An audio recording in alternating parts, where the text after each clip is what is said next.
I want to talk about who are God's vessels of wrath. This has come up a lot. The wrath of God has come up a lot. And you might be surprised to know that wrath is not the word used in Greek.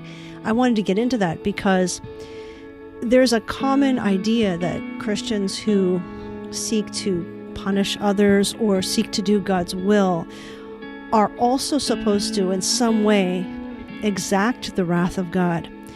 This story that I'm about to tell you is almost too hard to believe, but there was once an interview in our church as part of some series, and a state trooper got up and said that one of his mentors, someone he admired so much, was this strong Christian. So he said, told him, remember, you, as a police officer of the state, you are God's tool of wrath. We are God's tools of wrath. And I can't imagine a more damaging thing to say to a young person learning the ropes, as if that could be true. It is so diabolical, it's hardly even believable that that happened. But when we look at Romans and this idea about the wrath of God, David Bentley Hart is very instructive in how he explains this. He interprets the wrath of God in Romans as a temporary purgative force that ultimately leads to mercy for all. Not sweet justice or revenge, mercy for all. And this actually helps him to draw on this view for his understanding of biblical universalism, which is also a highly debated and misunderstood and even reviled idea.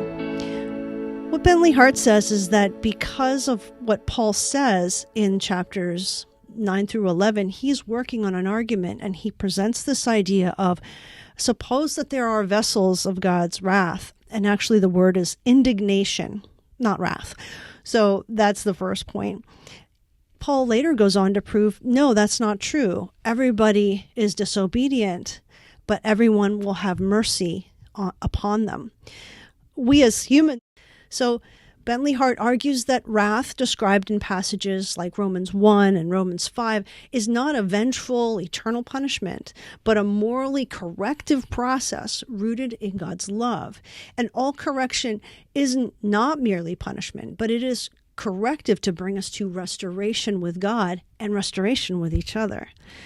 In his recent translation, about 10 years old now, of the New Testament, Bentley Hart sometimes omits the phrase of God from the phrases like the wrath of God to avoid a misinterpretation of divine anger as a vengeful act, and rather a consequence of sin, just a natural consequence of a sin system, not an individual sin idea, but this idea of humanity kind of caught in the bondage of sin.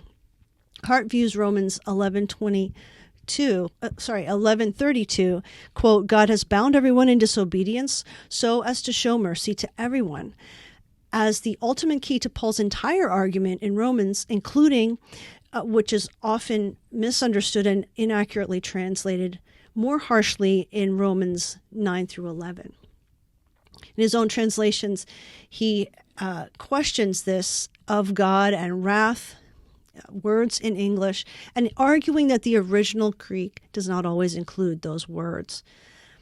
He believes these were added later gratuitously as an interpretation to make a specific theological point. Is not true to Paul's argument in the original text, he says. So who are the vessels of God's wrath? There are no vessels of God's wrath.